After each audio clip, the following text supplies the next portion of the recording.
beautiful.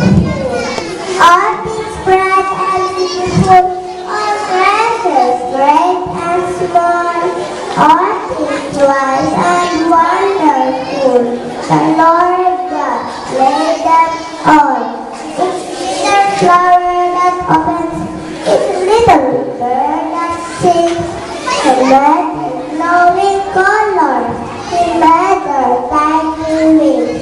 The purple heaven mountains, the river running by, the sunset and the morning that brighten up the sky. The cold wind in the winter, the pleasant summer sun, the writing in the garden, He made them everyone.